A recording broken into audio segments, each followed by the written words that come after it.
Welcome to the Banker Lamp. Please enjoy the video. You begin by confirming the essentials: a 360-capable camera or smartphone and plenty of storage. This prevents failed captures mid-process. Once ready, position your tripod or steady yourself for consistent overlap between frames.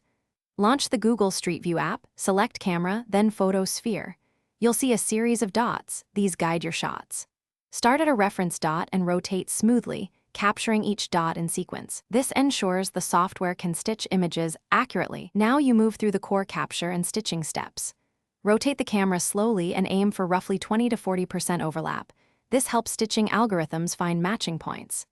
Make sure to capture the horizon and nadir so the sphere is complete, and use the app's level indicator to prevent tilt. Tilt causes warped seams. After completing the circle, let the app process the images and preview the stitched sphere. If you see artifacts or ghosting, retake those specific angles for a cleaner result. Finish by filling metadata: title, accurate location, and visibility settings so people can find your photo sphere. Upload over Wi-Fi to avoid data charges, and be patient. Processing on Google's servers can take time before the sphere appears on maps. If you encounter stitching errors or seam lines, recapture the specific problematic angles with better overlap, or export the images to a desktop stitching tool for manual correction. This usually resolves alignment or exposure mismatch issues quickly.